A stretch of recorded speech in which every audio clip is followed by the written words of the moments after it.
Kuno's got this.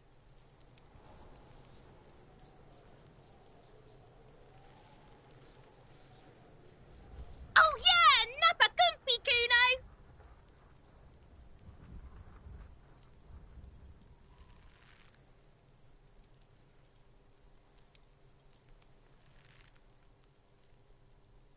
Right in the dick, Kuno. Get him right in the dick. Love it in the dick. The boy is sweating profusely. His eyes are like two black holes and his jaw is twitching as if trying to break free from the empire of his body.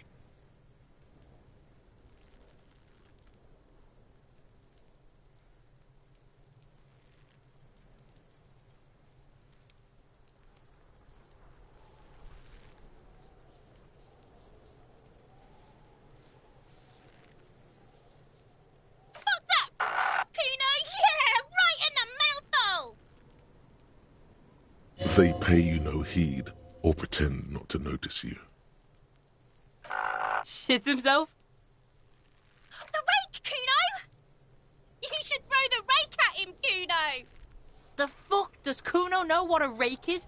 Kuno's not a gardener.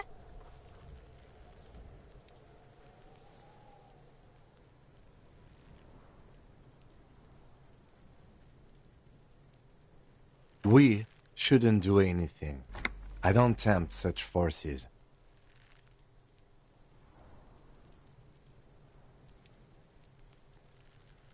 You will see. All right, entertain the Kuno. Show me what you got. What you got there? What you got, huh? Show me what you got.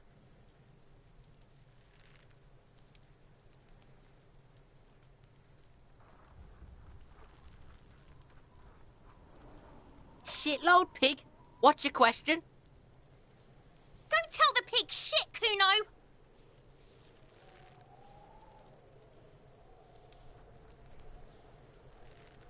Pig's choking. He's totally choking. If I were to want to waste my time, which I do not, I would ask them who he is, how he got there, and the usual. You have no idea what the usual is. Just ask whatever comes to mind.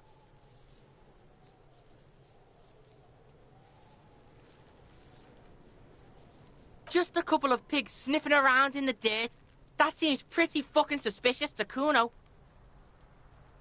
Yeah, you tell the faggoty, Kuno.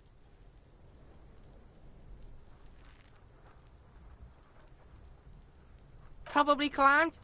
Kuno was busy down the road when that shit went down. You heard Kuno? Kuno wasn't even in Martinez. Kuno wasn't in Revachol. Kuno wasn't regional. I don't know. Some fucking...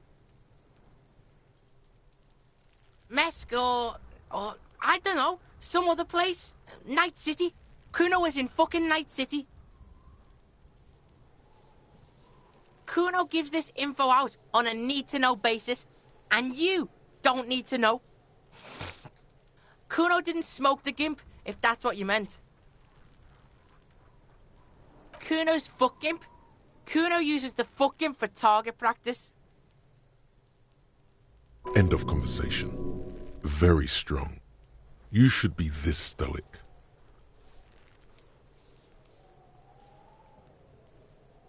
You're testing Kuno's patience here. Get lost,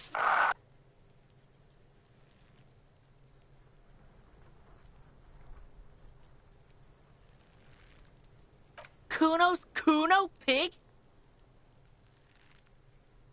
Kuno. Primal. Violent.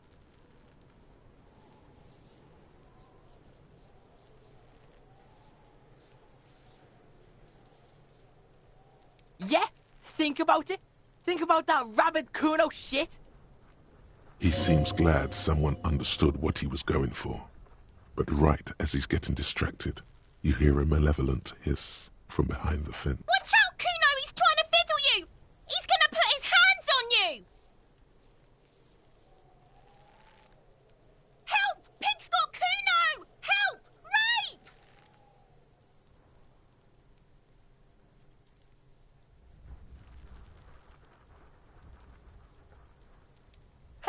He's got the Kuno! Help! Help! He's digging his dick out! Escalate, Kuno! His dick is out! You're afraid! Pigs in air, Kuno! Somebody, please!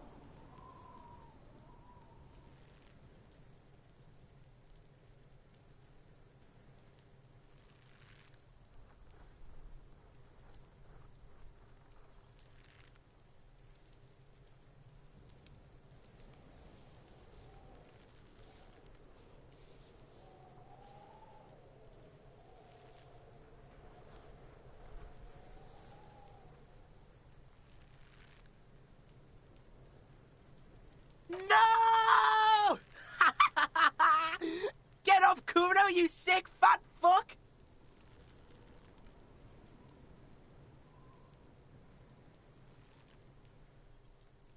Look, I know you wanted to hit me. You got that, I'm gonna fuck that Kuno up look that Kuno's dad gets. The murder look, the rage look.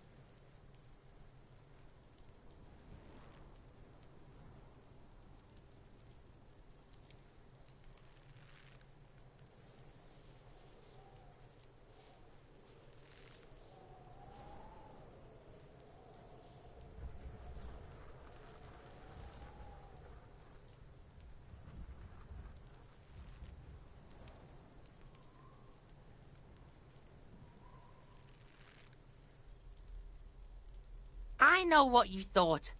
I'm gonna fuck that Kuno up. I'm gonna shut that shit down. You know what? You should've, because now... You're nothing. You're a joke to Kuno. Kuno laughs at you.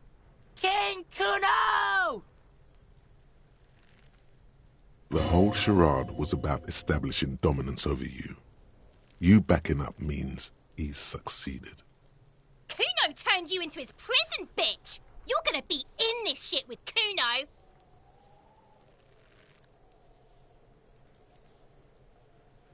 No, you're not. We can just leave. Bitch, you're gonna be in this shit with Kuno forever!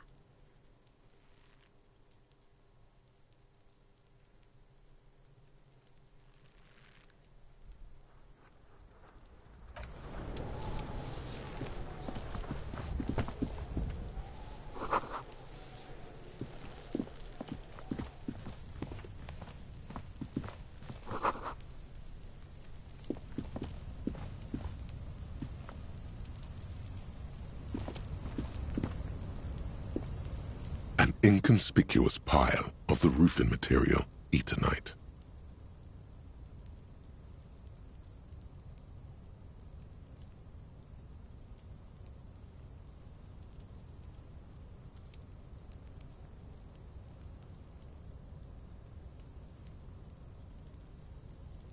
It's nothing. Someone just left some roofing material slanted against an old shack.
Kuno, the pig's getting pretty close to me. Come to snuff my shit out, I think. Looks like it's time for me to go, Kuno. Pig's come to take me in. She means it. The fear is real. I'm going away for a long, long time, Kuno. Going away for life. What's going on there? Fuck are you trying to pull, pig?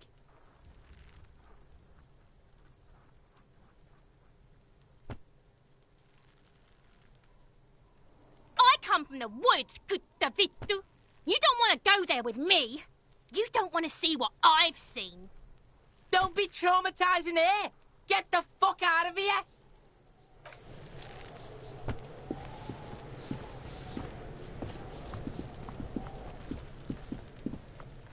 There are several footprints in the mud, left by work boots.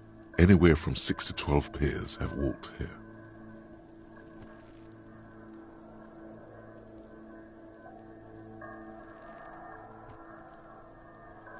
Heavy workers' boots with reinforced toes and hobnails all over the yard.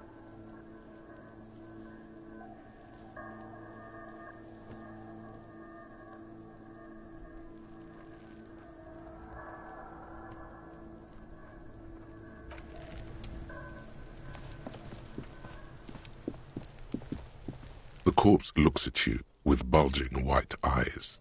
The face around them does not look human. It's swollen and ready to burst. His lips are fish-like and his tongue like a ball gag in his mouth.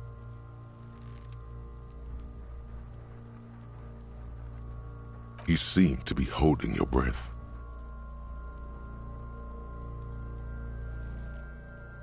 A cargo belt twists his neck at an unnatural angle. The body below appears stiff. It's letting out an ungodly rot. The smell seeps in, even through your clenched nostrils.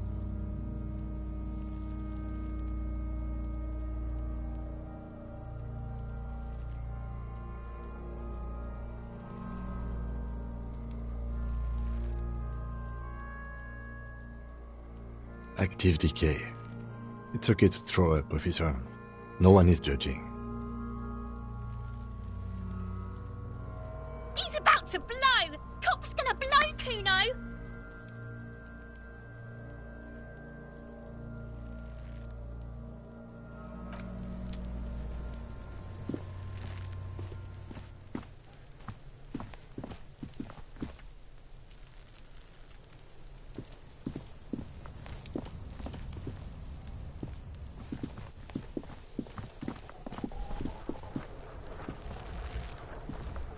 Yes?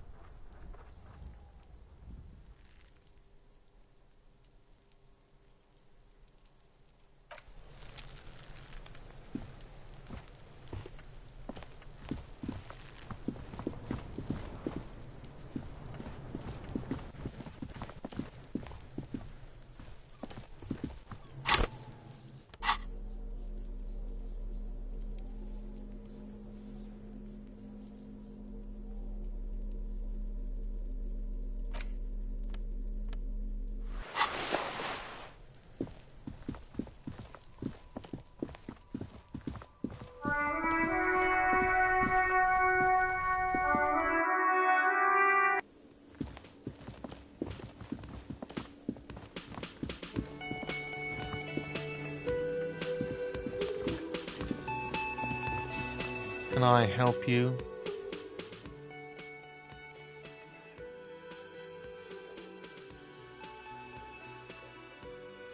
God. Oh, but he should be. Lay it on him.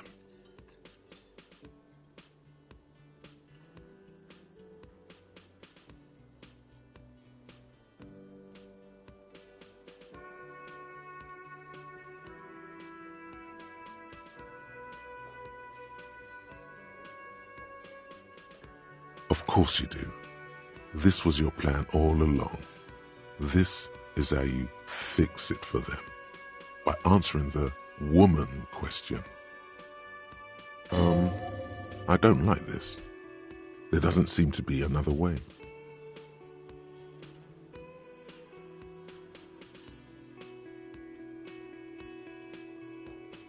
Wonderful.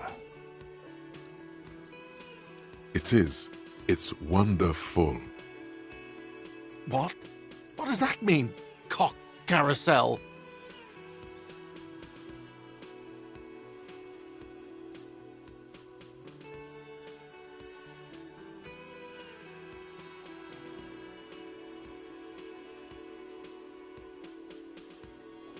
Huh? Yeah, this feels right. It feels wise. Good setup. Now speak the real shit.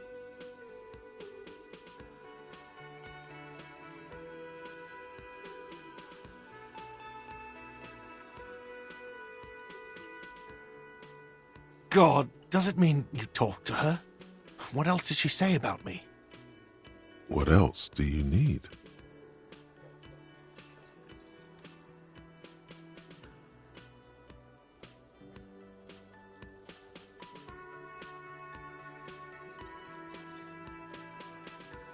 The man leans his hands on the counter and sighs. His head drops between the shoulders, heavy and defeated.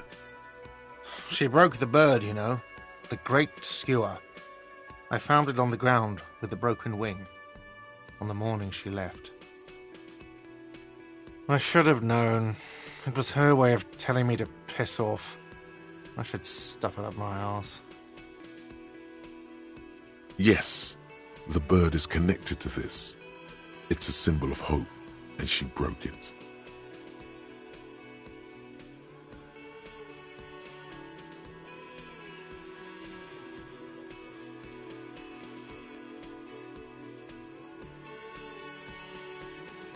Huh.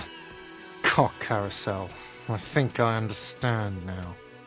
That's what they ride until, like, 39. They ride the cock carousel until the clock runs out. Here, have the rest.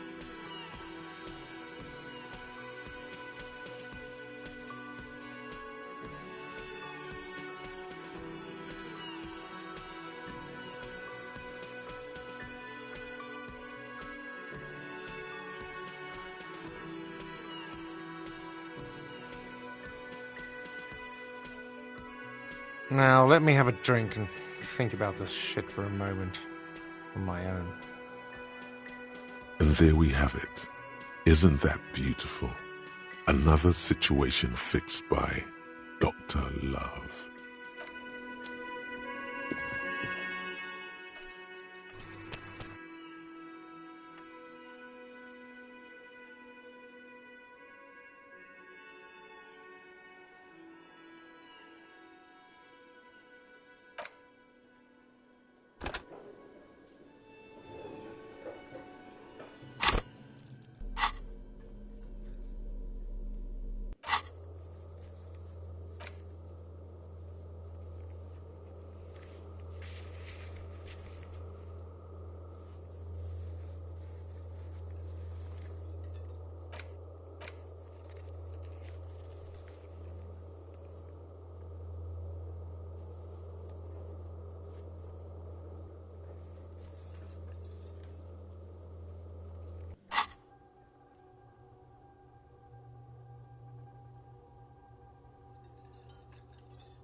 Hello again, my man.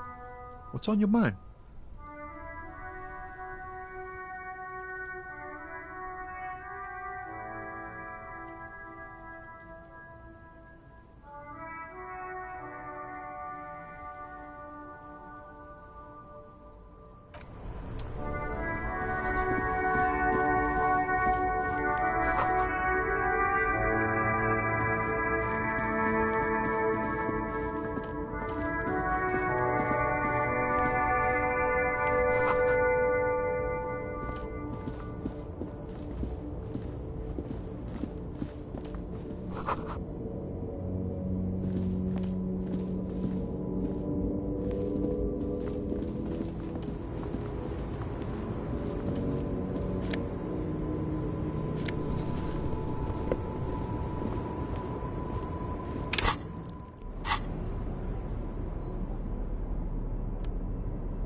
wrinkled woman does not greet you.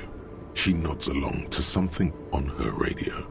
A photograph is clutched in her hands. It's the warmth of a winter night's fire. Maybe she could give you comfort and shelter, some cigarettes and food money. Maybe she's your... No response. Wherever this woman is, your words fail to reach her. Nothing. Her smile just keeps widening. No, this one is a monster in disguise. Wait. She's just a distracted old woman.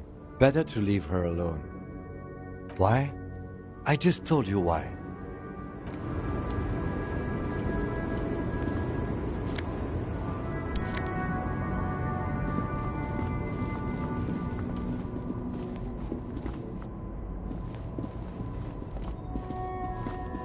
An old monument stands in the middle of the traffic island, pointing toward the sea.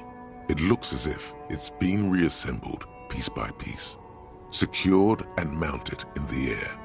A silver plaque on the statue's pedestal reads, "I am Philip III, the Squanderer, the greatest of the Philippian kings of Revachol, son of Lip II." Not a good track record of mental health in that family.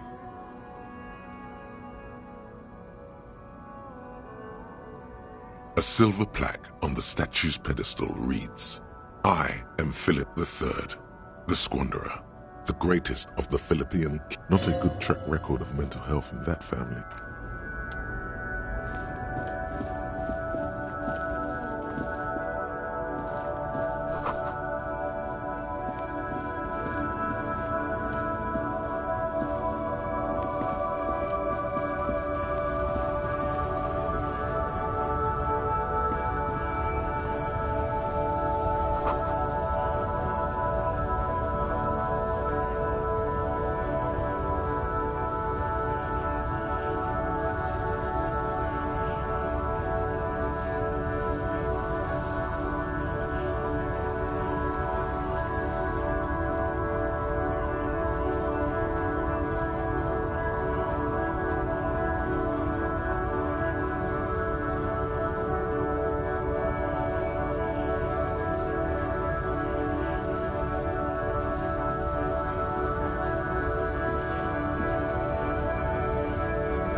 Welcome to Revachol.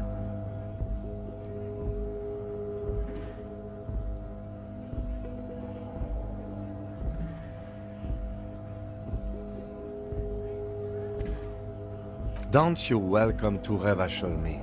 My grandfather came here from a 3,000-year-old racist isolationist culture, while your ancestors came to this island a mere 300 years ago.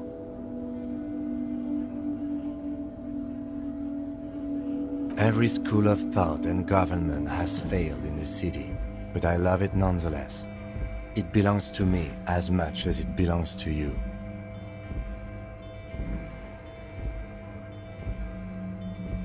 It's men like you who keep Revachol divided, making it that much harder for everyone to climb out of this post-war limbo.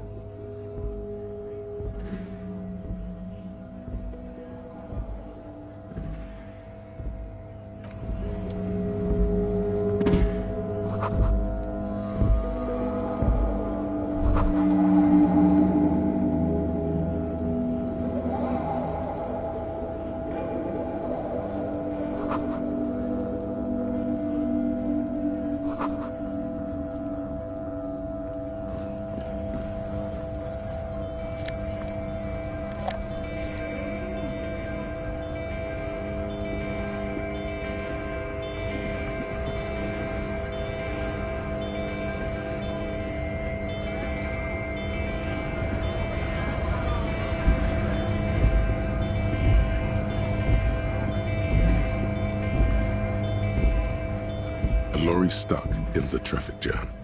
This big, heavy Grad-made machine is well kept for such an old machine. The windows are clear. They've been recently washed. You can see a lorryman's cabin with personal belongings, stickers, insignia. The driver has adorned his space with a substantial collection of peculiar paraphernalia. Proclamations about honor, strength, and purity are glued to various panels. The back end of the cabin has a small perch to sleep, large ashtrays. There are several suns and wheels sewn into the curtains. Racist nationalist paraphernalia, not unusual in this part of town.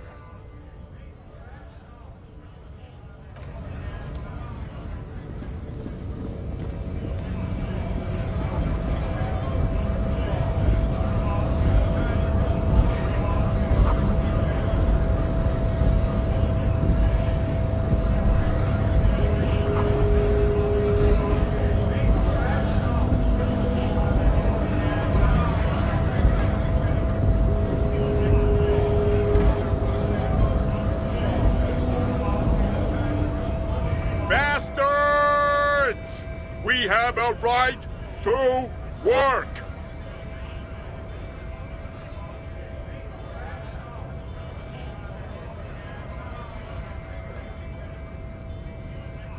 Hold up and stay frosty, everyone. Cops are here.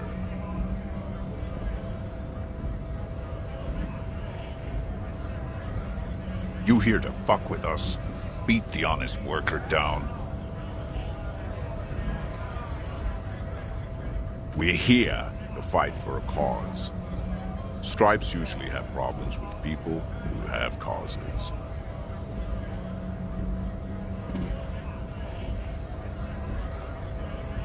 Good. We're fighting for a cause here. Right to work! Right to work! Besides, we're not that different. It helps if people see us talking, cops and strike breakers together. Shows authorities are on our side. Builds confidence.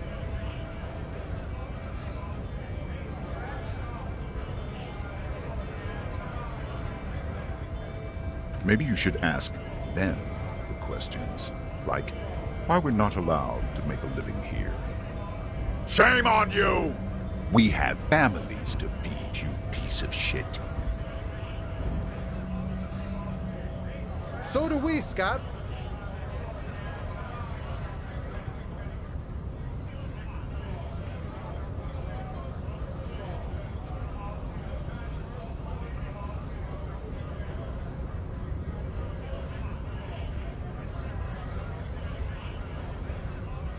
Have fun. Union shits are on full strike. Don't think they're going to let you through the gates. You trying to meet their fat boss?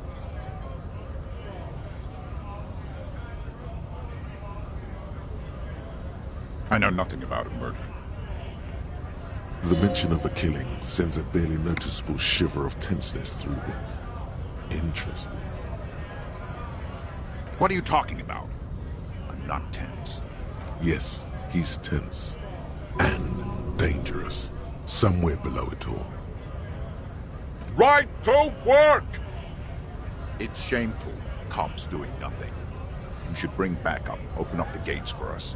Blockading gainful employment for workers is a crime. We are not picking a side in this just yet, sir. Pity. Let us work!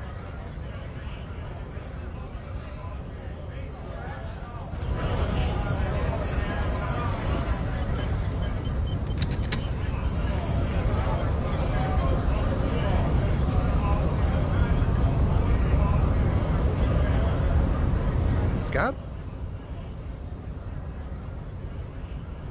What did he just call you? Oh no, not this again. You just got away from that fucking kid.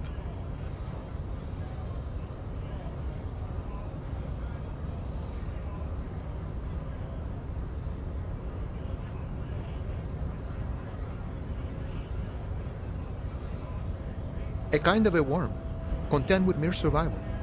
They come, they want to do our job for shittier pay, screwing over both themselves and us. Everybody loses.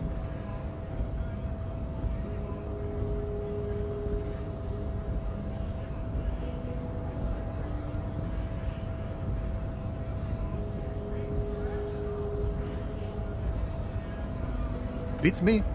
Somewhere in the ground, I think. Gotta be bloody stupid, or freaking evil to scam. Or I guess, scared maybe. But scared of what? Of who?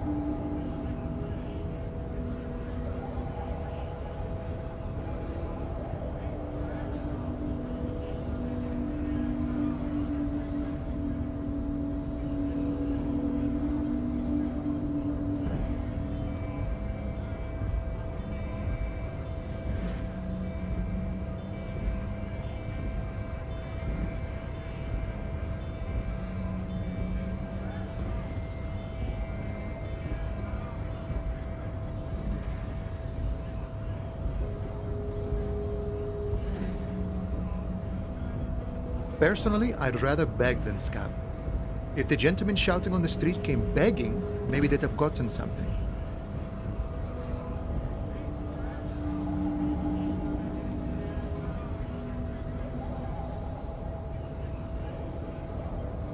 We've explained the matters, but they don't listen. This lot would be reasonable and go home if the big guy wasn't riling them up all the time.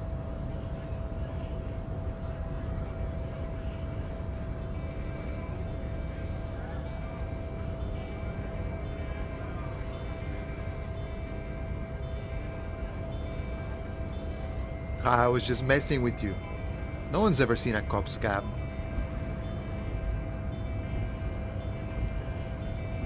Imagine, you cops going on a strike, but then another cop comes in and says, "Let us cop for less money." Speaking of, what brings the RCM here, to the Wild North? Come to see the strife?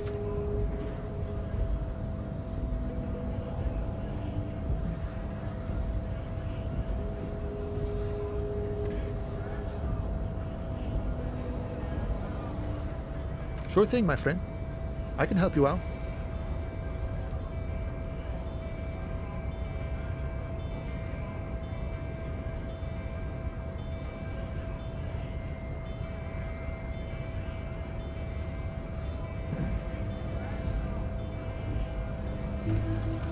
The coin lands into your hand as if it has always belonged there.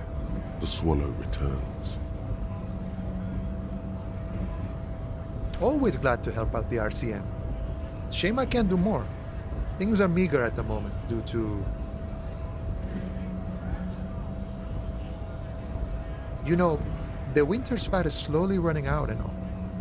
Still better than scabbing though.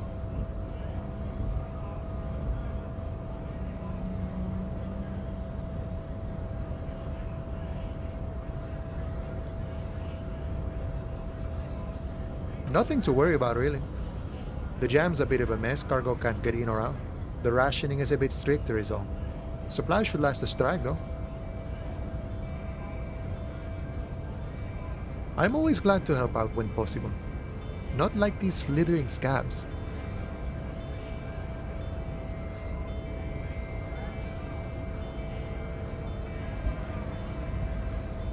Murder, huh? That sounds like a lot of hard work. You'd never see me investigating a murder.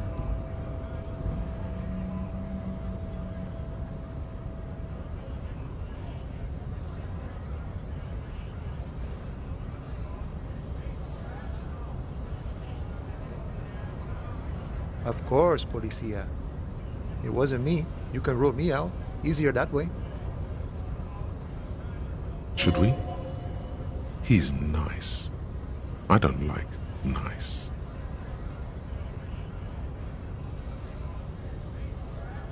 You know, serious business. I'm sure the big boss will be glad to tell you. You'll have to ask him first. He's a chatty guy. Wants to talk about the strike. Return once you've met the union boss and are on a better footing with the organization.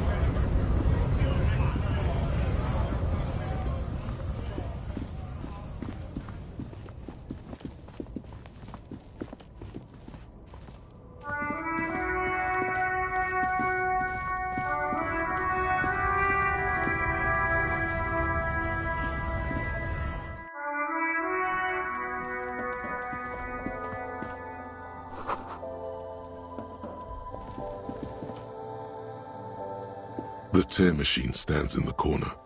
A sign says, 1 bottle equals 10 cents.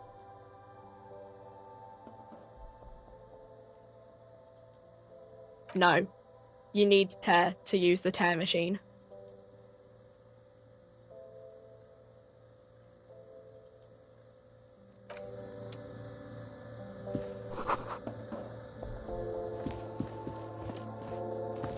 You see several packaged raincoats fill a low shelf beneath a display of croissants and juice bottles. The raincoats are transparent, except for the big Fritta slogan on the back.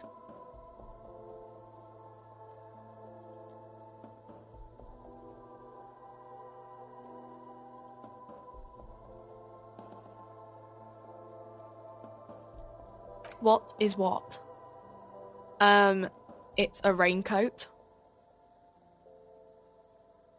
If you want to buy one, then it's only 4 real.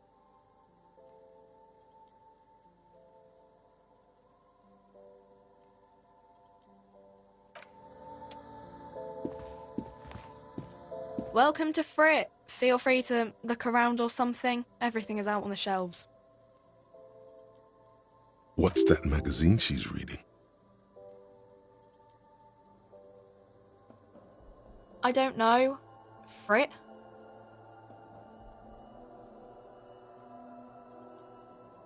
I think they think that the extra tea makes it funkier.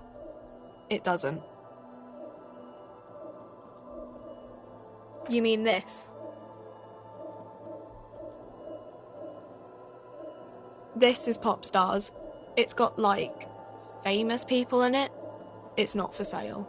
Looks like it also has something called Police de la Mode, featured on page 34. This speaks to you.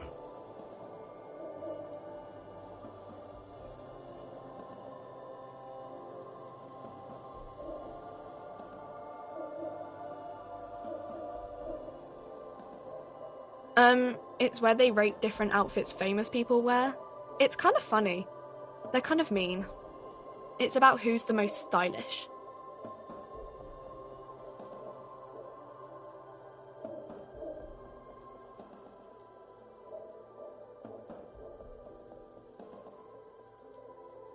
Benita.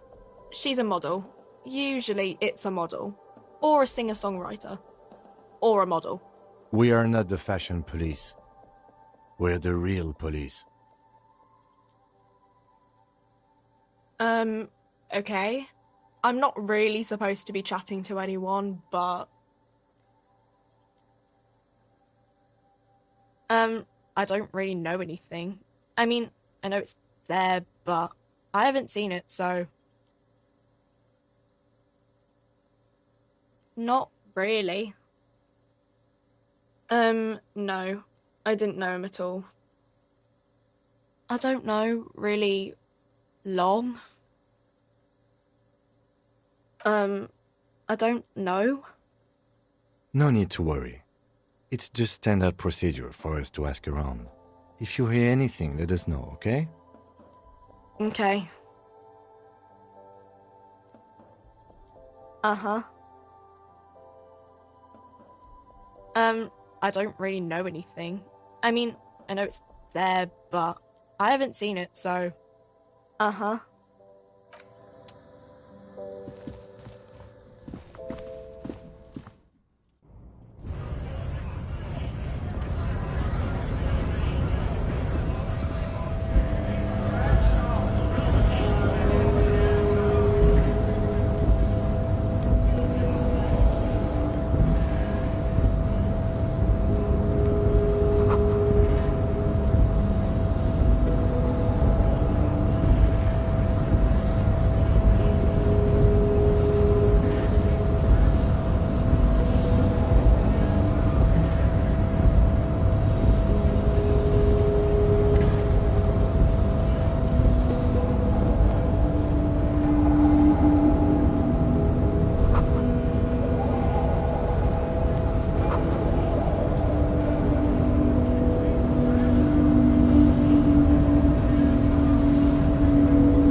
body betrays your degeneracy. Yeah, Measurehead. His body totally betrays his degeneracy. Don't say anything. Size him up first.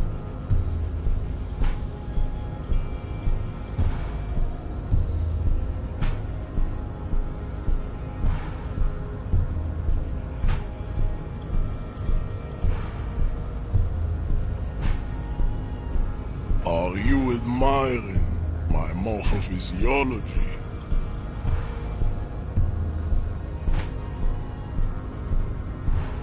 It must be frightening to stand in the shadow of this racial pinnacle. Be calm, Sandwich. You are not in danger, because you are not a threat to me.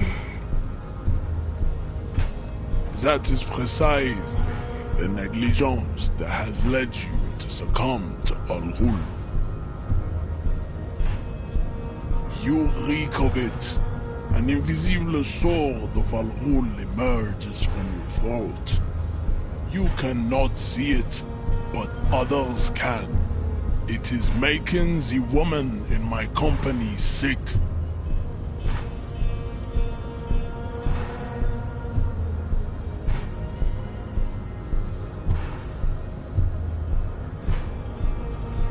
Yes, Al-Ghul.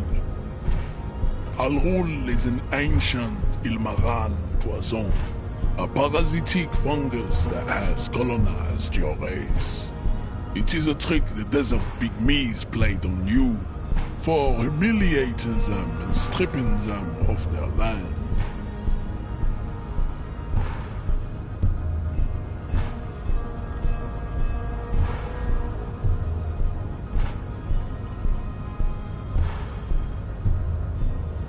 Correct, my small skull servant.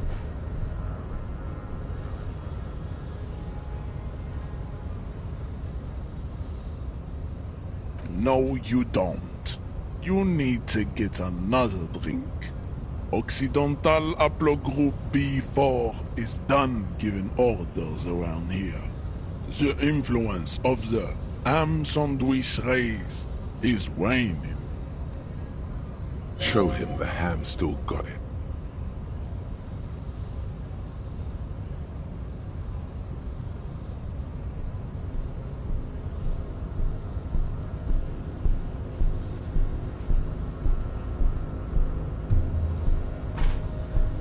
Jerking motions, signs of a late-stage neurodegenerative disorder. How far the Occidental Haplogroup has fallen. You were once a noble and powerful race. You gave the world eugenics, electricity, and powerful weapons of war like missiles and aerostatic aircraft. You made great gains in metallurgy, race theory, and statecraft. You dominated lesser cultures, like the deformed Hemians and the inexplicably potato-obsessed Kroikos. But now your ascent to the genetic summit has halted. You are obsessed with sadness, and you will be superseded. Isn't that right? It is, baby, yeah. You know it.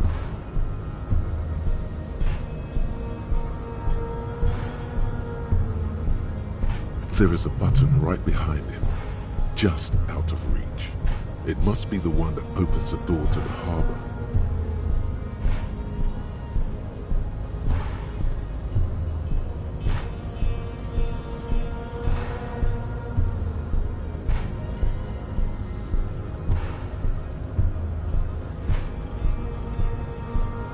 It is my task to keep the degenerate drunks from entering the harbor.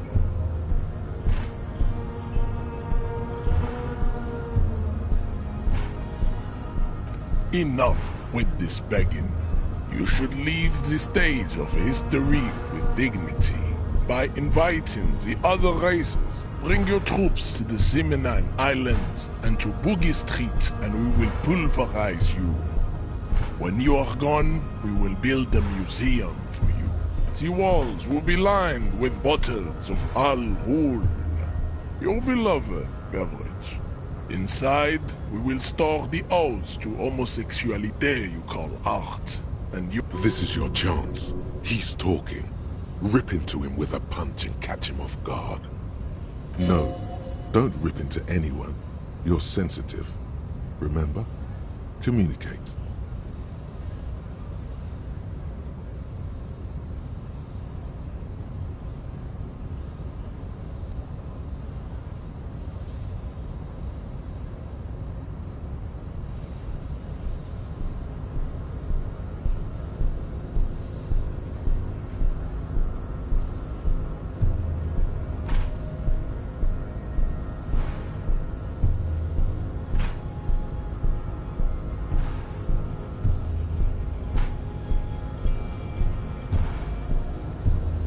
Don't be vulgar. White or not has got little to do with this. The race enigma runs much deeper than that. There must be some friction there. He's keeping it well hidden, however.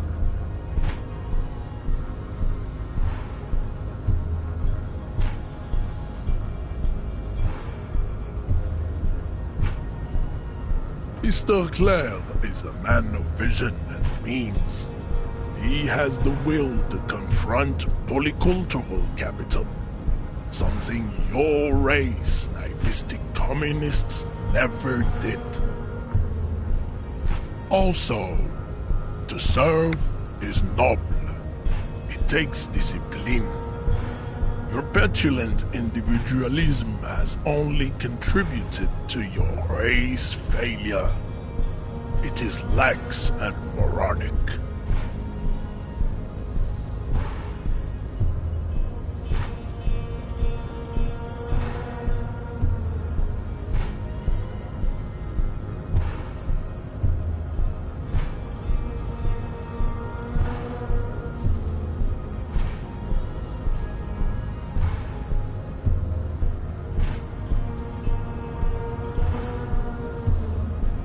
Jam. Individualism. You have gotten these ideas from degenerate youth culture, have you not? You have picked them up from rock and roll songs?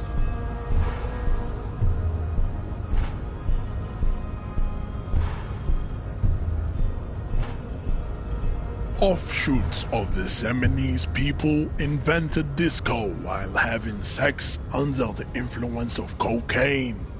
It is a shame upon my race. I am not surprised you enjoy it so much. This has happened to many of the side products of the inevitable cultural victory of the Seminoles race.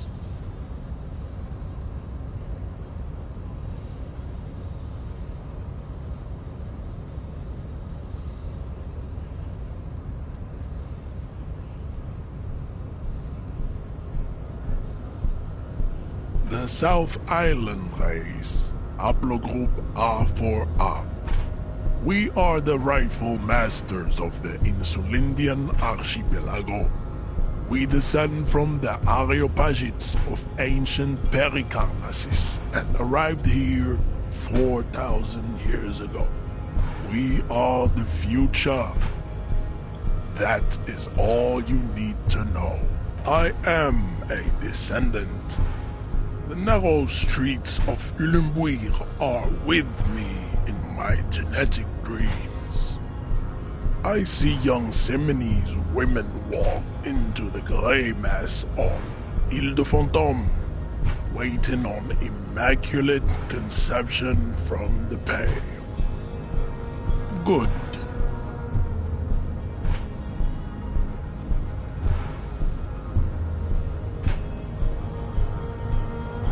I think this racist is better than the last, but the next racist will be the really good one. There always is. Race is reality.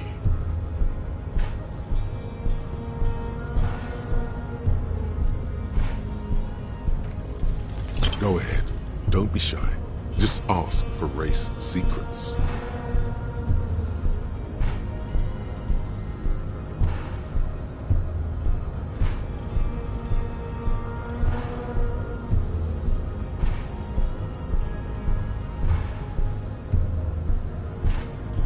Do not be naive.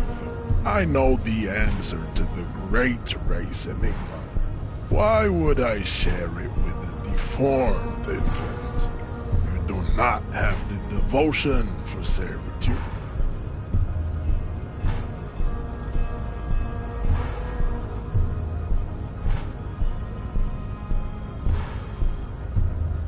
The racists are generally not very good examples of their race. I am not like them. I am craniometric perfection. I have taken the trouble to permanently draw a phrenologic grid on my skull and features. This should dispel any doubt. You exhibit forward projection of the jaw, indicative of schizophrenia and sexual inaccountability. From a purely aesthetic standpoint, the dimple in your jaw makes you look like a baby. This is not craniometry. It is impossible to see any more of your bone structure. It is covered in the ravages of Al-Ghul. From what remain of your features, I can see fleshy. This leads me to conclude you are not a police officer. You are a common criminal, an offspring of murderers and sailors from Sur-la-Clé and Vesper, and possibly even the degenerate sheephead. Your racial heritage is uninteresting. It is the same as all Revacholians. Your parents and their parents made the decision. He's right there. It's almost impossible to get it on unless you're both drunk. It's too scary when people are sober.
race's descent has only worsened since I last saw you.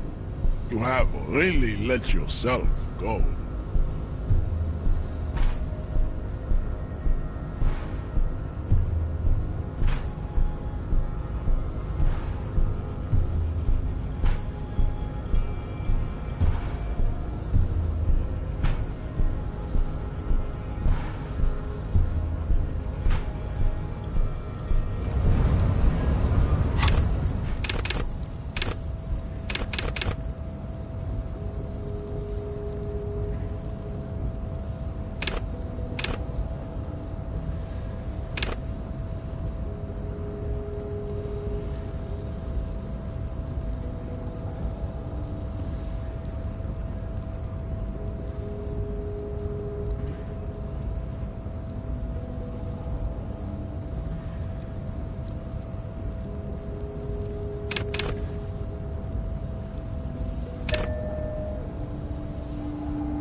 Race's descent has only worsened since I last saw you. You have really let yourself go.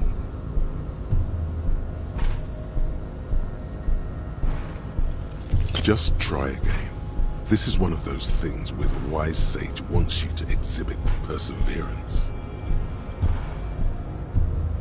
Inane popular culture lingo. It is intellectually uninteresting to sock anything to an infant such as you.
The worn and beaten wooden planks of the bench do not look overly comfortable.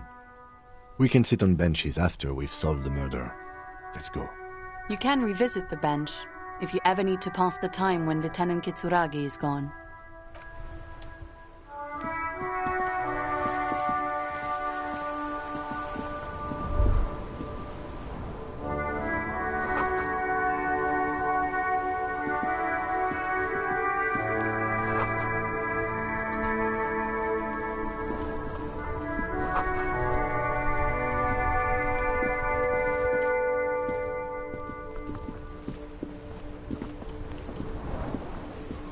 Life doesn't need to be a struggle. I'll be with you in a moment, officer. Let me just finish my sandwich. Talk to angry old René first.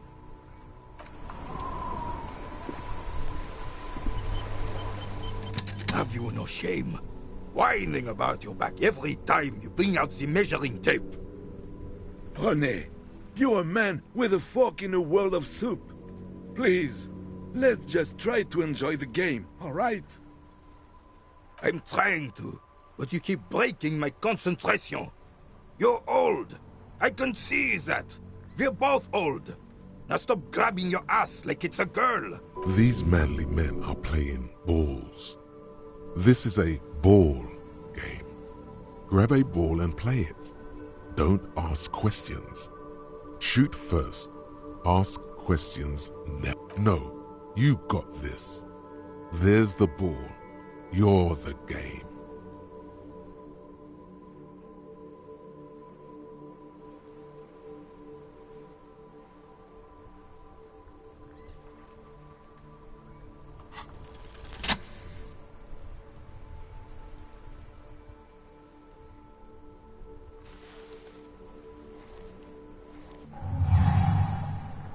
You are immediately surprised by the ball's lack of weight.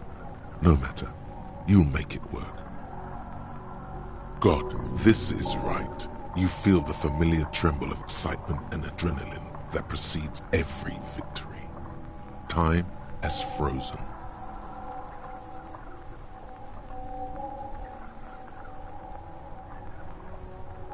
The cold metal ball is surprisingly smooth against your neck. It has a pattern on it, probably a sponsored ball. Yours would only be covered with bumps of learning and scars.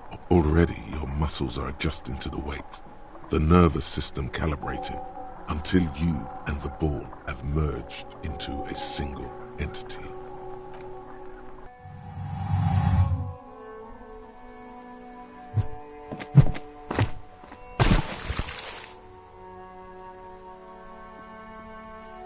Merde! Bordel de merde! What the hell is your problem?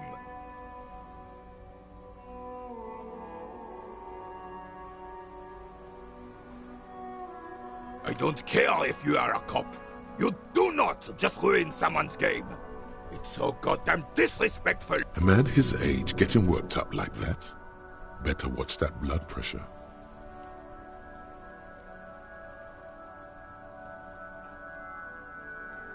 You vandalized our game, son! We can't play pétanque with 5 bull!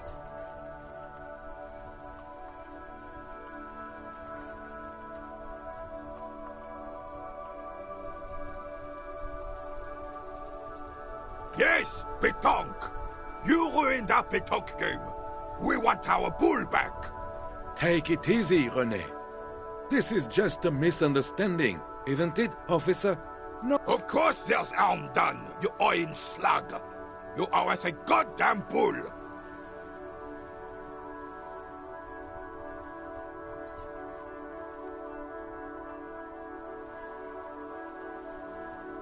Good! Mistakes are forgiven, when men at least try to right their wrongs. I believe you will try. Now why did you approach us? Just talk. It'll smooth things over. Old people like attention.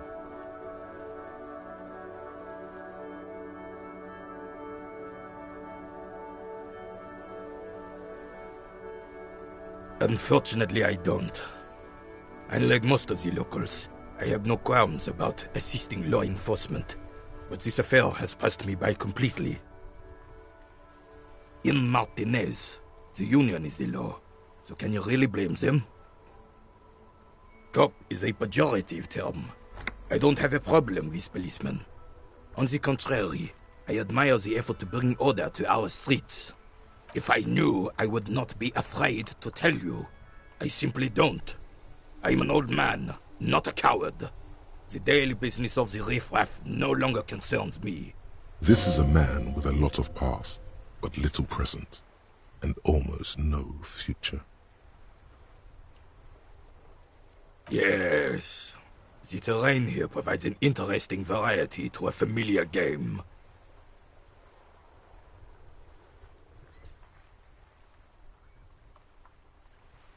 No. It was left by heavy artillery fire. Why what? Because that's what happens when communards hijack your country, execute your supreme leadership, and turn your capital into a slaughterhouse. You use heavy ordnance to clean up your home.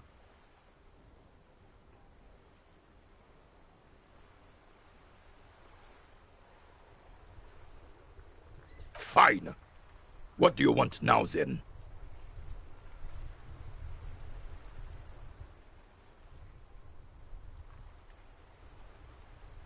Ah, yes! King Philip III, on his steed. A reminder of what Revachol once was. Oh, absolutely. At the mercy of a cocaine-snorting tyrant who emptied the treasury so he could sleep on a bed of gold. Cocaine? Cocainum? Sounds like our kind of king. And... a superpower, feared and respected. A testament to what this country can be under the leadership of a true king. Someone who knows how to rule. Decisively, without fear of offending the sensibilities of the frail and weak-minded among his subjects. This is something the insurgents never understood.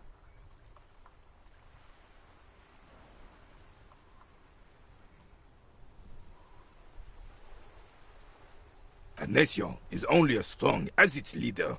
That's why it was such madness to try to... Don't get started on that again. What happened, happened.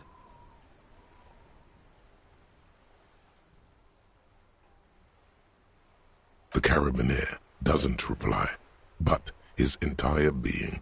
No one and nothing can change this man's mind.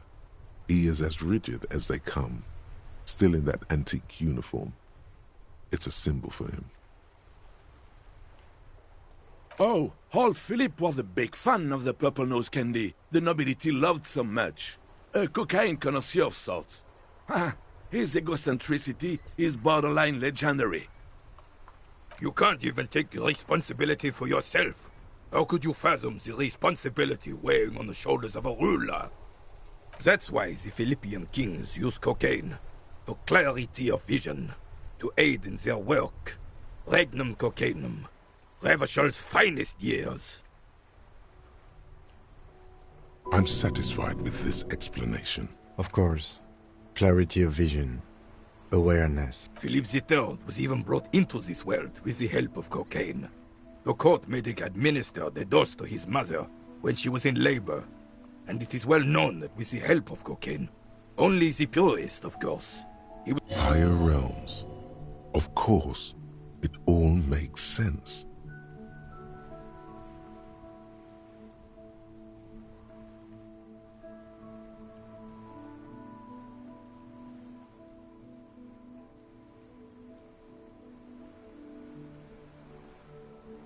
From what I've seen of the officers of the RCM... But I don't want to get into a debate about drug policies.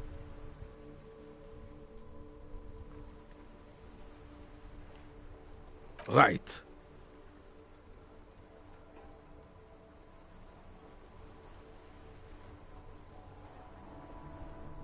Sadly, no. It was the foreigners who brought them to their knees. We fought valiantly. Too valiantly. So should have fought dirty, like they did with their suicide sex cult propaganda and mad anarchist women strapped to shrapnel bombs. We didn't though, and we lacked caliber.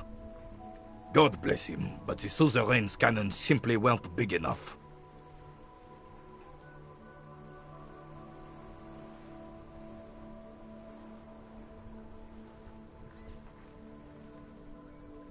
This place is the damn beachhead, son. They had to soften the commies up first. Yes, the military coordinated amphibious landing to take back Revachol. He finds your lack of historic knowledge troubling, a sign of mental deterioration. Martinez was used as one of the 3 footholds in Revachol during Operation Deathblow in 08. The other 2 are off in Stella Maris and the Delta.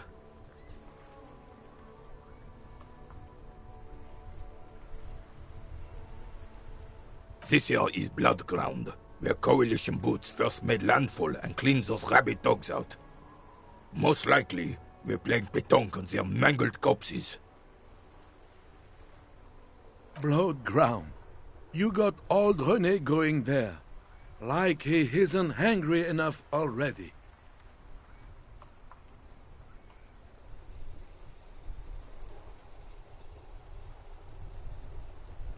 Damn right, son. They laid the fire of hell on this city before they stormed it. And it worked, too. He approves of this radical approach. The rest of the city got cleaned up, but Martinez they keep as a monument. And now the Union Socialists are practically running the place. Well, it's your own damn fault. You, we, the Coalition, Revachol, whoever you want to blame, never finished the job. Officially, you don't even begin to truly understand the players on the table, let alone the specific circumstances surrounding the...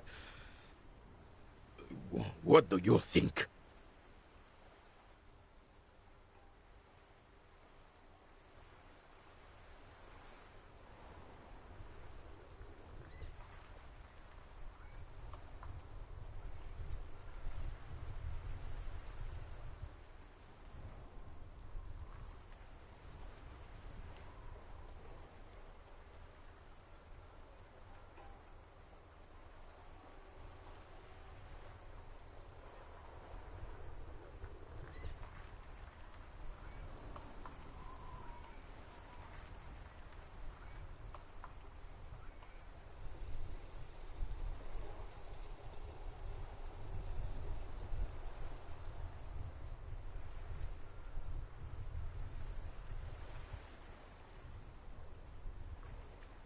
I'm just so damn sorry it had to be the Coalition.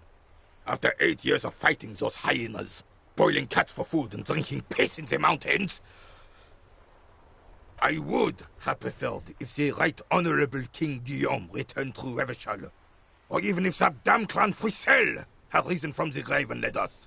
This royal failure weighs heavily. Instead, all that is just, holy, and beautiful in the world was wiped away, and now it's neon signs with toothpaste ads everywhere. Foreign influence peddling garbage and stupid music on the radio. This is just what the commies wanted. This was their plan all along. This is what they wanted to replace the role of the suzerain with. The suzerain is the king! Has everyone forgotten already? They've forgotten already. Soon, they will forget everything. Him too. Then he... It's no use talking to you. You were still in Daddy's balls when it happened. When we took our last stand against the filth and rode the cavalry straight into gunfire.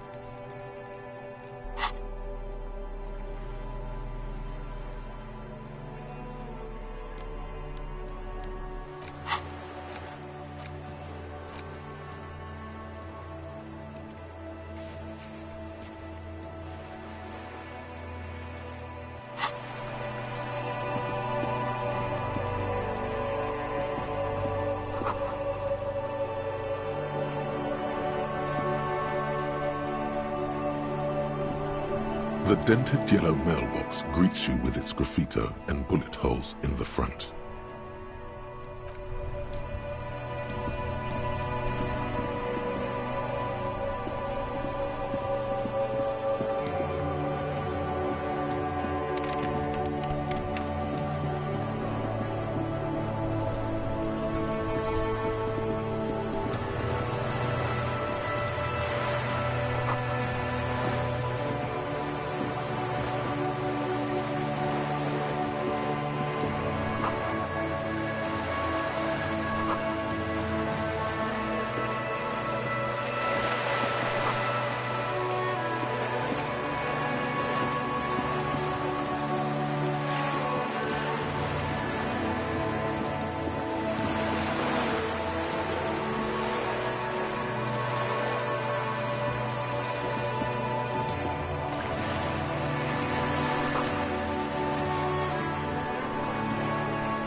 There must be another way into the building.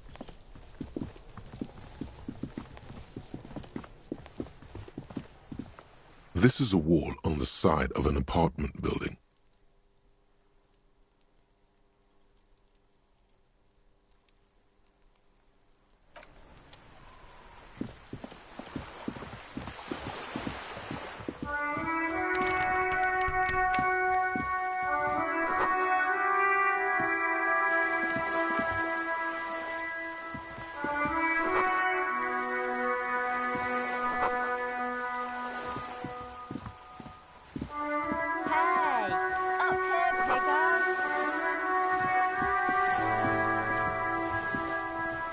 A sturdy metal door guards the southwest entrance. The door rattles against your... The door rattles... Stop banging on the door! I'm not letting any more The police? Everyone knows the police don't come round. No. I already told... Go check the backyard door. Maybe someone there will. The door rattles. Stop banging on the door! I'm not letting any... Doesn't matter who I am. The police? Everyone knows the... No.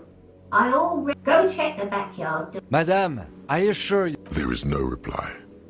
Just faint, sweeping sound.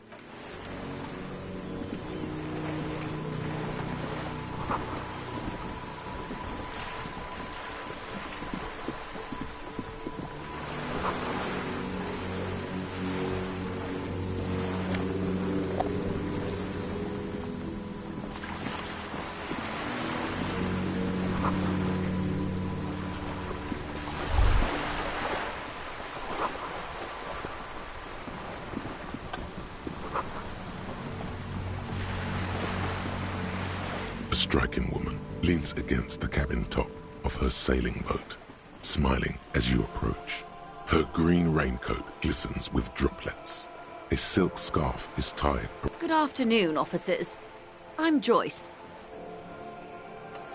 Joyce L. Messier. I represent the board of Wild Pines, the owners of the harbour. You gentlemen must be from the RCM.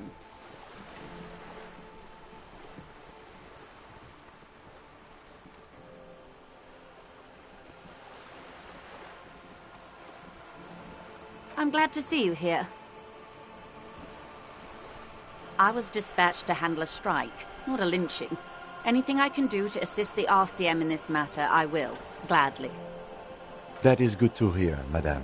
My colleague will take the lead on this interview. I should let you know that he is recovering from an unusual medical episode. Very unusual. But I can assure you... There's a trace of irony in his voice. Mischief, even.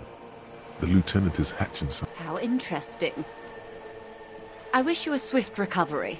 In the meanwhile, you have my full cooperation, and the full cooperation of the Wild... It's hard to get a read on her precise disposition, but she appears helpful.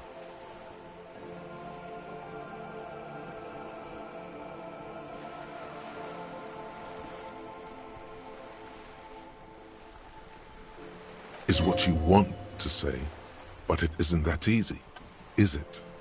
Look at that lady. Take a gander. Squint your eyes, bub. Why, yes. Tucked away under that sturdy green raincoat, almost rustic in its simplicity, a silk shirt and matching scarf around, while dull orange pearls hang from her earlobes, red from the cold. Her light green eyes scan you, full of knowledge and worry. Wealth and all its possibilities. Now look at you, you misery-clad simian, barely able to tie your own laces. Your armpits are lakes. A scythe of booze precedes you. Your hair sticks to your forehead, and your underwear fills on. You're poor. Poor as balls. You can't ask this person for money. You're too...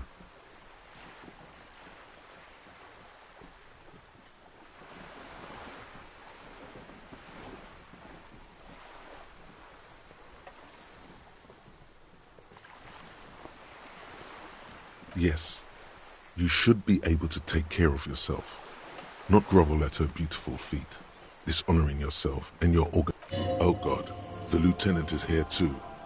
Do... As I was saying, if there's any way I may be of assistance, please don't hesitate to ask. What we do. I'm afraid I don't speak for Wild Pines as a whole. It's a giant undertaking. The Pines' core competency is logistics. Container shipping, freight, that sort of thing. See those airships there, blinking? Those are the shipping side of things, and that is the terminal. Another subdivision deals with energy, oil and gas exploration, offshore platforms.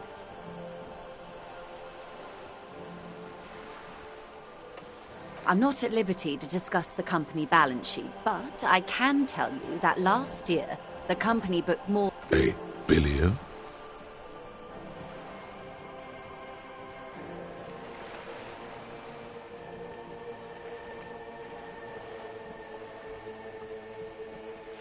20 billion is a large number, but the conglomerate employs 72,000 people.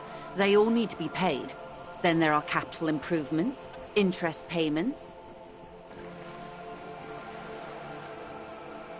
A conglomerate the size of the Wild Pines is like a shark. If it stops moving, it will die. Then what becomes of those 72,000 families? It's a tremendous responsibility.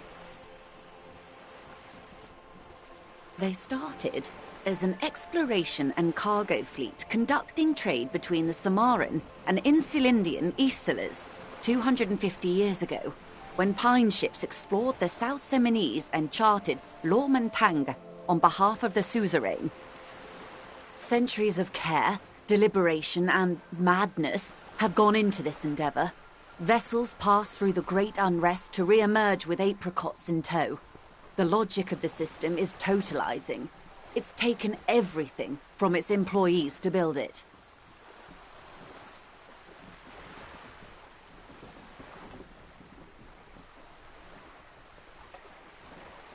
You mean aside from being the terminal's legal owners, who are responsible for moving 8% of the world's cargo?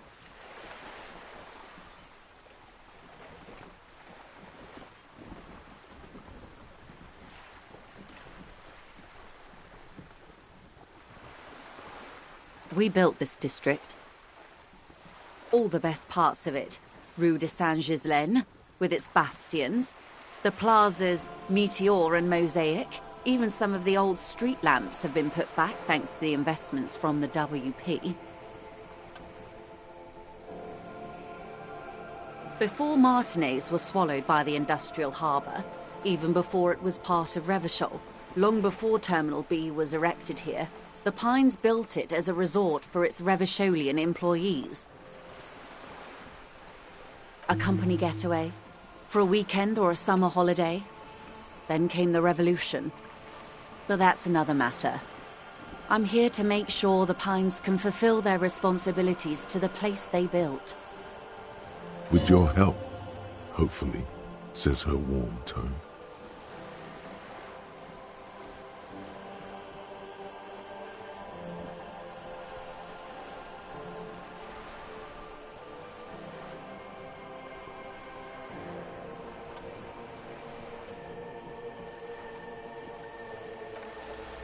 Voila, you're doing it. Really put your back into it. Yell it from the top of your lungs.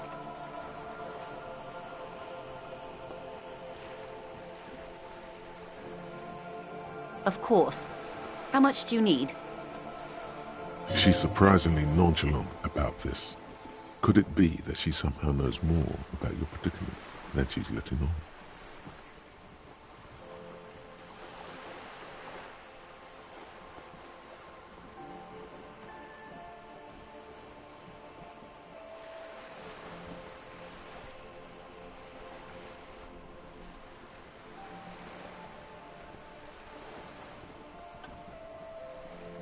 That's a good sum. Not too small, not fantastically large.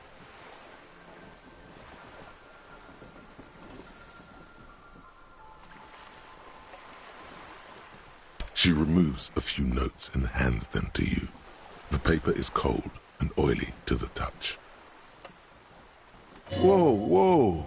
Did you see how easy that was? Ask her for more. Toot toot, train to Moneytown.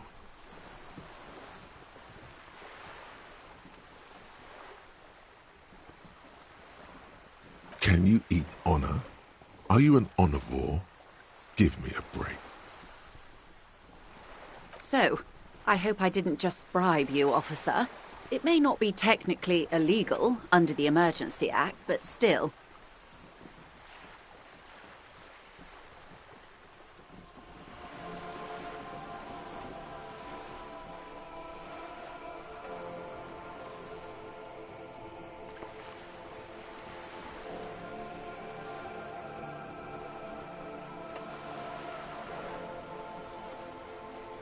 You're right, ma'am, that donations are permitted under the Emergency Act, unseemly as it may be, as long as they are properly logged with the precinct.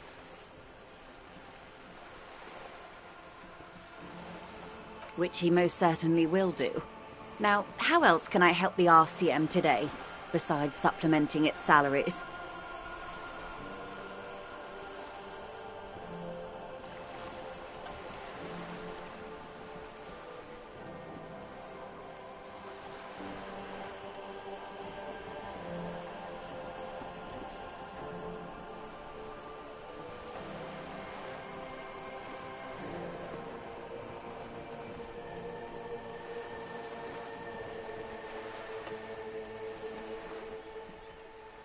Everything.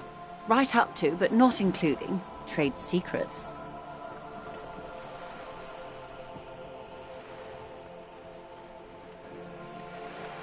I believe the official title is Senior Labor Negotiator. In practice, I'm a grocery clerk. I relay the Union's demands to Wild Pines and return with Wild Pines' counteroffer. And how are the talks going? They're not. That's the problem. The Union stopped all negotiations a week ago, after that awful lynching took place. Now they won't even let me into the harbour.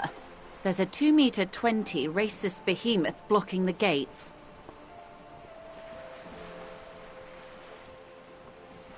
What can I say? The Union employs a giant covered in tattoos. A racist giant. I guess that's part of their big tent organisation now.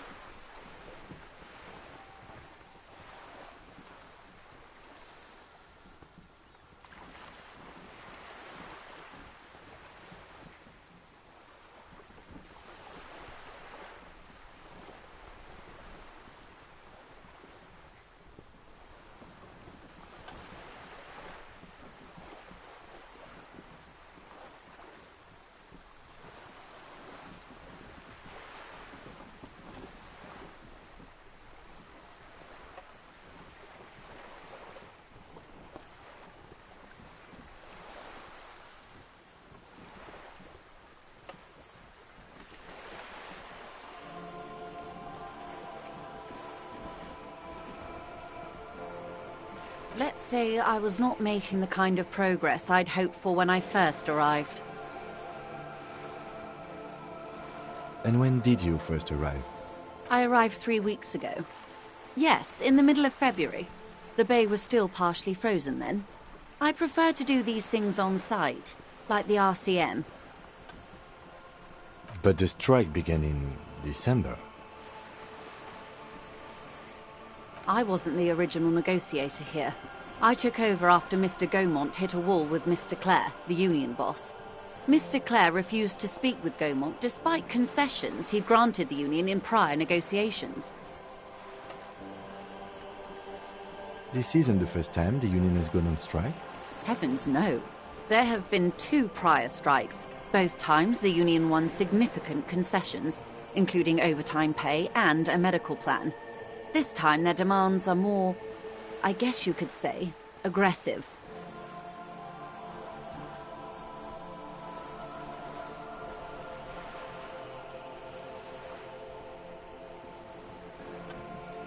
Mr. Clare told him to... how did he put it? Fuck off, midget.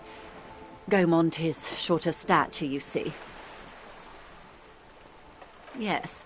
Keep in mind, this is a negotiator Mr. Clare has worked with before, and who was more than fair with him and... Sounds like usual aggressive posturing. There are leaflets everywhere, and banners. What did they say again? Oh yes, every worker, a member of the board.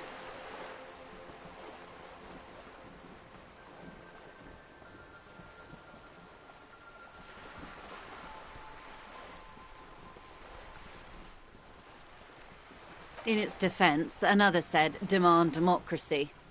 Pretty tame stuff compared to every worker, a member of the board.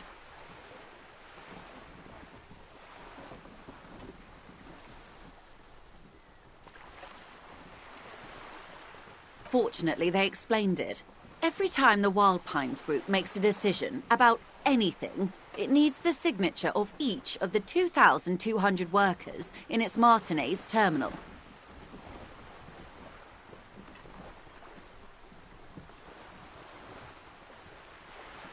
Just so you understand, this is but one of 22 terminals owned by Wild Pines. Essentially, not only are they kings of the company, they are also kings of the 72,000 employees of Wild Pines Group.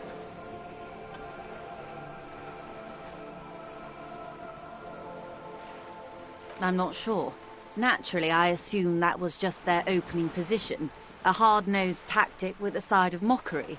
But there's been no follow-up, just the same nonsensical slogan repeated over and over again. And now, people are getting lynched, I hear. Behind the whirling in rags. A disastrous situation if there ever was one. Excuse me, from whom did you hear about this lynching? I first heard it from the bowyer at the gates. The one whose very name advertises his aversion to work. I think he said it was, "Call me mañana."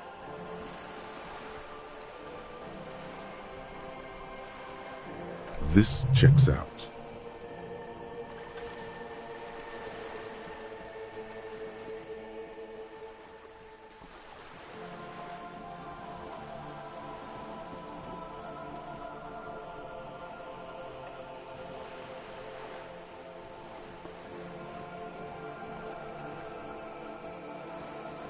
The scabs? You mean the huddled masses of Jamrock, come to plead for work where the Union refuses to? If they were organized by Wild Pines or its affiliates, then it would be a company secret. I could not share it with you. Not right now, at least.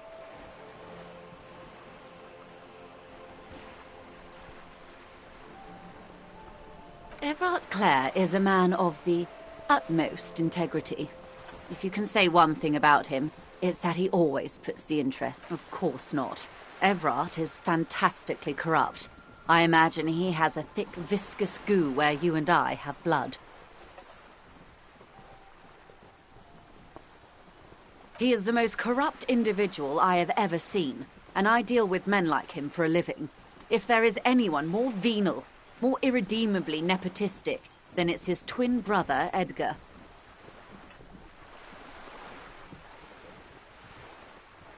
Yes, Edgar looks exactly like his brother, except for that lazy eye.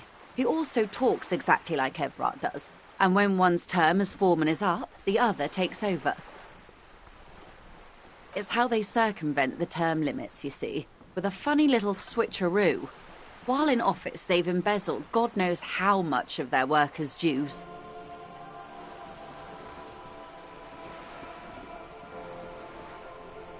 The Débardeurs Union was once a perfectly normal institution. 20 years ago, anyway. It must not have been easy to establish under the Emergency Act, but they did it. I can respect that. Organised labour at its best, as they say. Then something happened in the local chapter elections. The brothers Clare came and transformed it into a... how do you say...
A mob.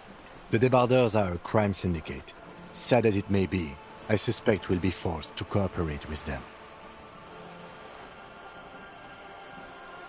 Refreshingly honest, officer. The company has tried appeasing in the past, but I'm afraid our concessions have only emboldened Everard and his brother. And your opinion, Detective, if I may ask? I'm a curious and talkative person, you see. Would you say the Debarders Union is...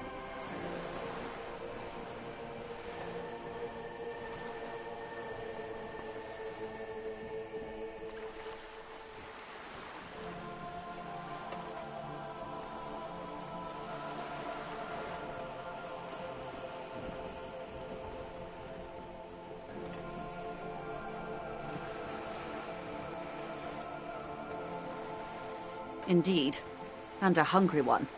Sadly, Wild Pines have cooperated with what amounts to a crime syndicate for 2 decades. However much you feed the leech always hungers.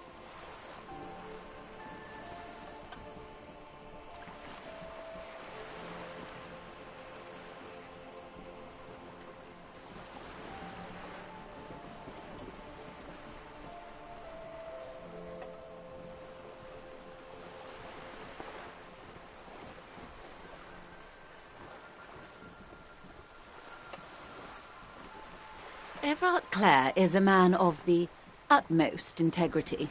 If you can say one thing about him, it's that he always puts the interests of the workers first. Of course not. Everard is fantastically corrupt. I imagine he has a thick, viscous goo where you and I have blood.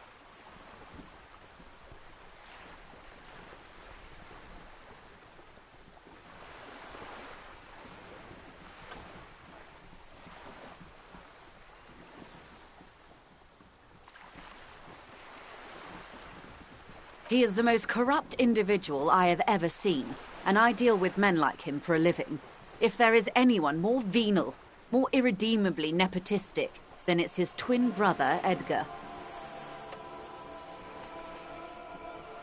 Have you seen him? Edgar looks exactly like his brother, except for that lazy eye. He also talks exactly like Everard does. And when one's term as foreman is up, the other... It's how they circumvent the term limits, you see, with a funny little switcheroo. While in office, they've embezzled God knows how... Of course.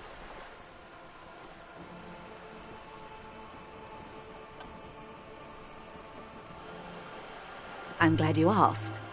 There was a woman, the previous forewoman of the Union. She disappeared. Disappeared? Yes. On the last day of the local chapter elections, her daughter phoned in and said she wasn't running anymore, or coming to work. Ever. End of story.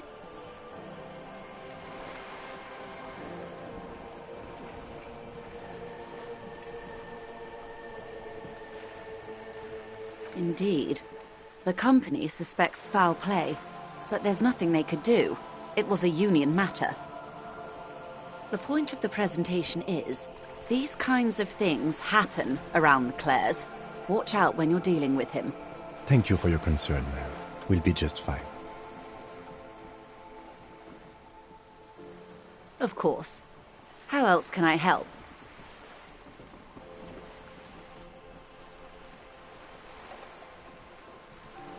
Why, yes I am.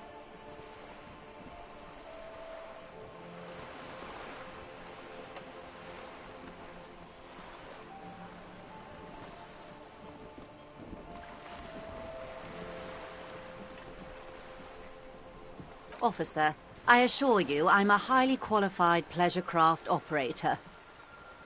The crowns of her teeth are porcelain, white as the boat's hull as she smiles. Qualified pleasure craft operator. So charming. Where's the damn license? Why wouldn't it be?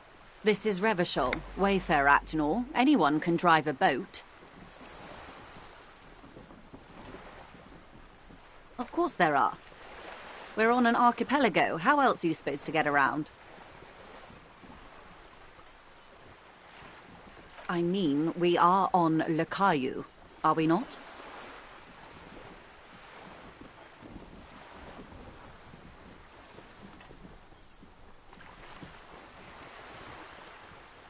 I haven't seen anyone else drive a souped-up Capri Kenema motor carriage either. Actually, that motor carriage has been specially issued to serve as a patrol and pursuit vehicle. It's for crossing long distances in the greater Revachol industrial harbor. Neither is this. A toy, I mean. It's a machine for crossing long distances in the Bay of Revachol, between the city and the islands. She's having a good time arguing against the law. Too good, perhaps. Good.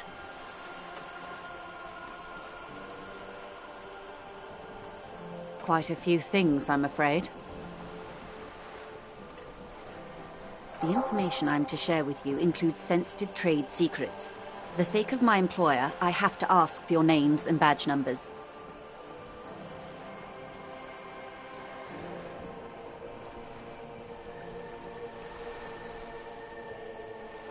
Of course, ma'am. We should have introduced ourselves. I am Lieutenant Kitsuragi, from Precinct 57.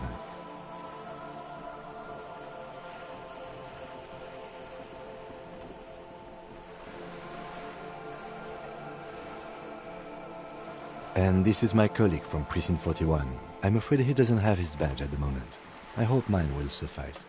How curious. Why is that, Detective? Awkwardness washes over the conversation. The woman doesn't like this turn of events.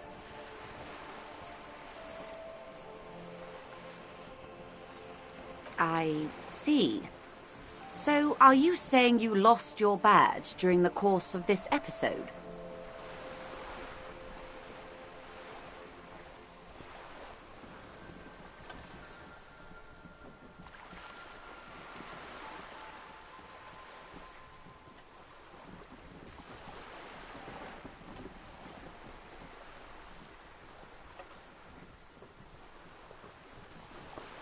I can't hear you, darling. Speak up, please.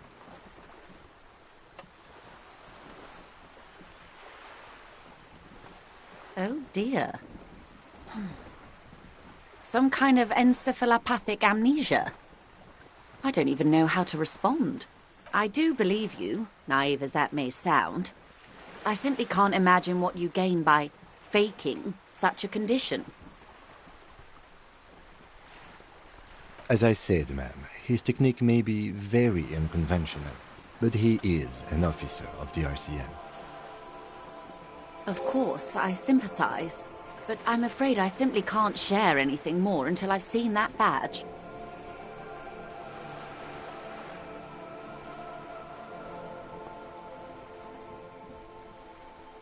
Hang on. She's a professional negotiator. She should be open to some sort of mutually beneficial arrangement.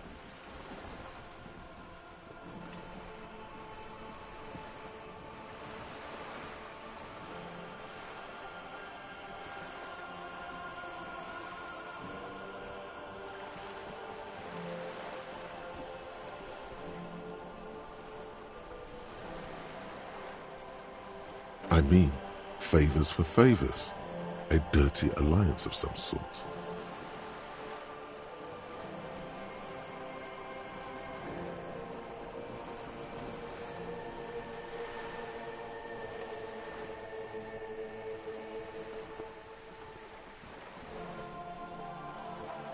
Of course. But before we do, officers, let me be perfectly clear. The situation is extremely volatile. The sooner we can speak about this lynching business, the better for all of us.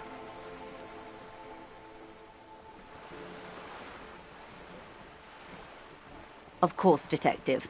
Take care.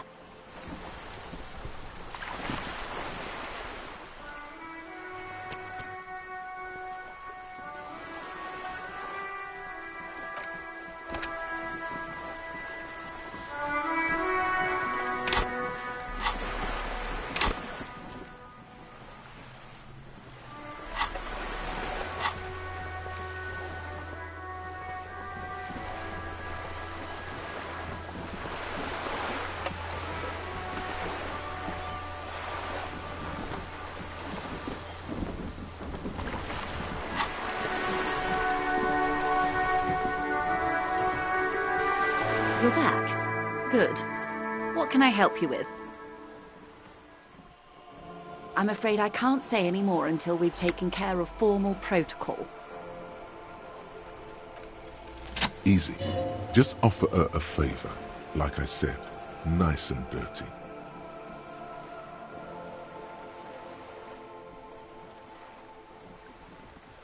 I will be frank with you. If I'm going to break protocol, I need to be able to justify it to my superiors. They're going to want to see something very tangible. You're in, but expect her to drive a hard bargain. Reports from inside Terminal B suggest it's a hub for the local drug trade. This is an open secret in Martinez. The Union controls the terminal, so it goes to reason.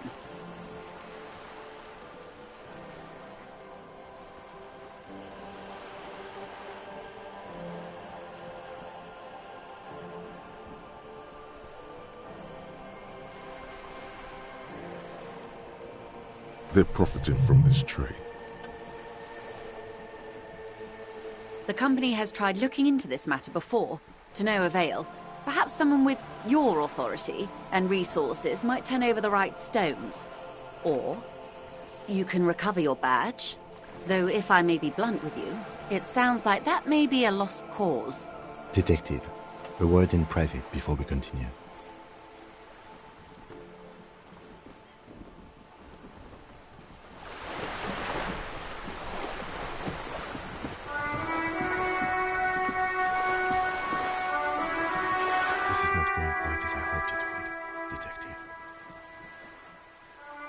Honestly, I was expecting you to use your unorthodox technique to keep her off balance, and you know, not volunteer us to be her henchmen.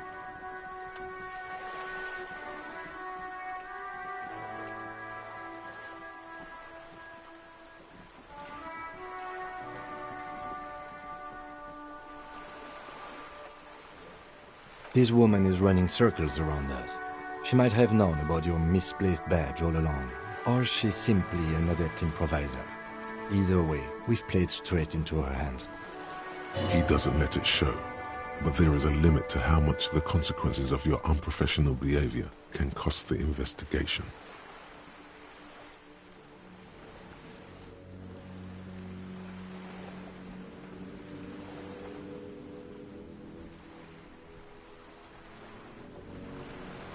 No. If there is reasonable suspicion, we must investigate. Otherwise, she could claim we are siding with the Union, or that we are on their take. We'd never hear the end of it. What I propose is, we ask her, then we investigate, briefly. But do not share the outcome of this investigation with her. We tell her it's done, and demand for her information on the lynching.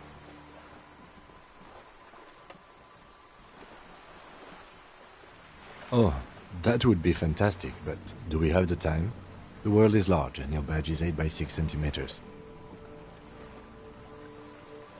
You could request a new one from the station, but that would literally take months.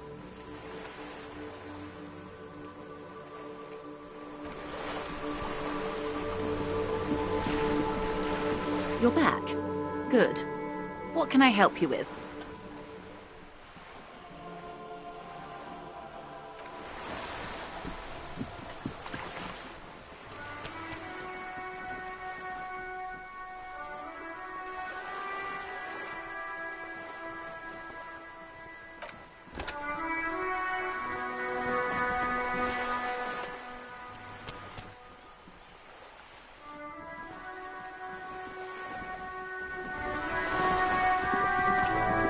You're back. Good. What can I help you? It's quite straightforward. Someone is using Terminal B to smuggle raw ingredients from the Samaran Isola into Revachol with the Union's blessing. Wild Pines has suspected it for years.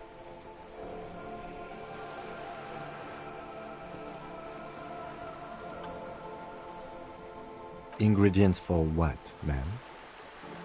Meth and dextroamphetamine, GBL, and various synthetic psychedelics. Honestly, it might be quicker to say what you can't make from the stuff.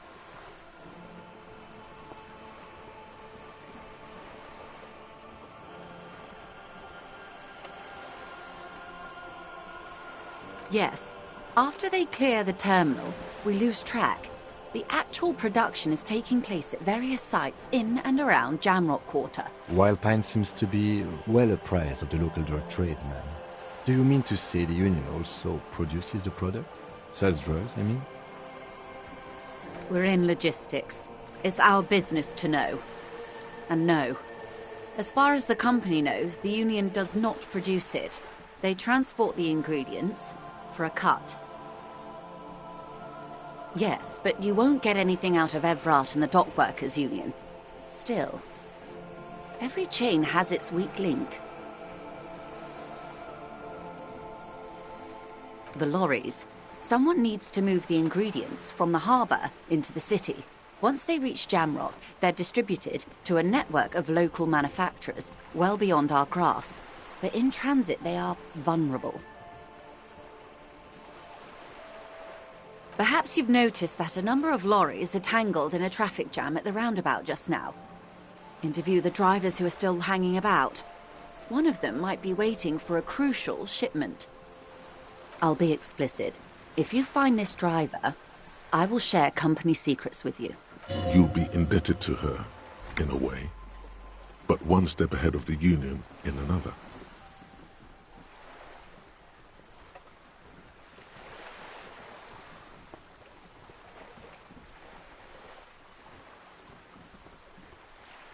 How do you think they're financing this strike? There are thousands of unpaid dock workers going strong for the 4th month straight.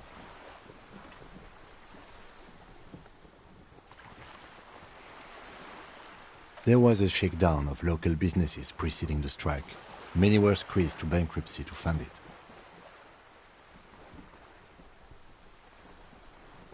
With all due respect to these desert cacti, the contents of a few cash registers cannot provide for 2,000 men.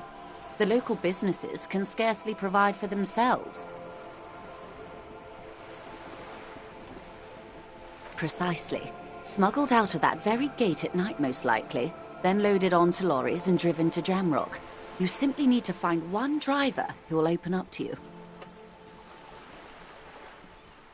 It sounds like she tried looking into it herself, though she's clearly not the type your typical lorryman would confide in. We did. On more than one occasion. Apparently, there's some sort of inter-precinct disagreement about whose jurisdiction this area falls on. We know the company has launched its own probe into the Union's alleged involvement. We also know it's come up empty. It's not just the RCM. No one's been able to find any hard evidence.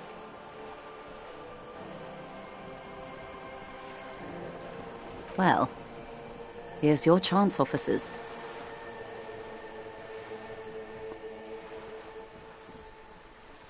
No. We asked East Motor Track to raise the drawbridge. The road company is a partner of one of our subsidiaries. However...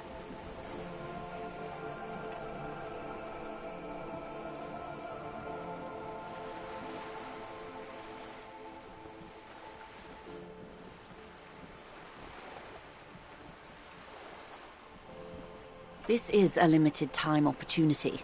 Once the complaint has been processed by the Trade Committee, they'll have no choice but to lower the drawbridge, and the operation will continue. Thousands of litres of raw ingredients will pour onto the streets of Revachol.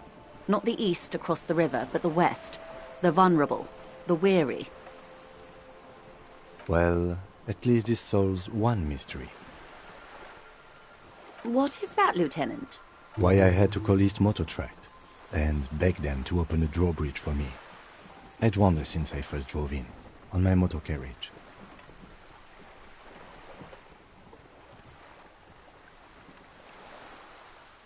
I am sorry for the inconvenience, Lieutenant Kisaragi, but we need them trapped here. This is a unique opportunity.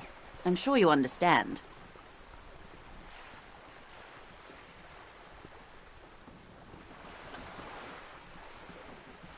Yes?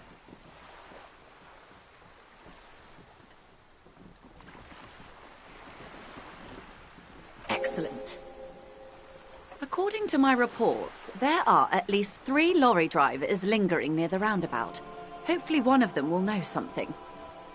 It may come to nothing, or it may just blow the case wide open. I can keep the drawbridge up for a few more days at least. You should have the time you need. In the meantime, let me know if there's any other way I may be of assistance.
Well, hello. Someone seems to have found himself a bottle of alcohol. Here's where the light reflects off the green glass of the Commodore red. The gods have been generous. Better pop it open before they change their mind. Wow, the gods of mass production have made this alcohol container laughably easy to open. A child could have done it.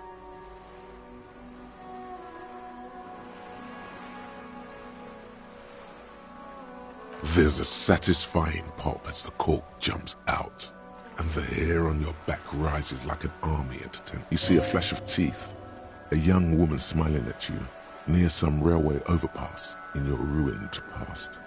She is gorgeous, and she is yours. A golden sun melts down your throat, its rays filling your nostrils with sunshine. Your stomach melts from it into a happy, gooey mess.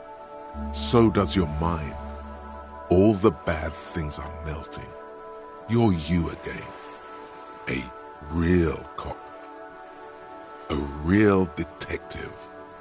Incredibly well done.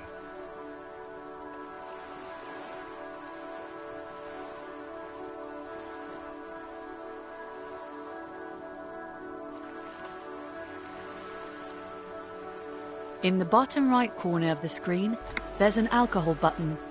Alcohol gives +1 to physique skills, physical instrument, half light, electrochemistry, endurance, pain threshold, and shivers.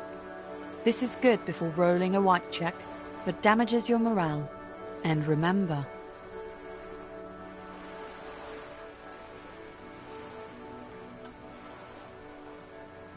from the void we came, and to the void we must return.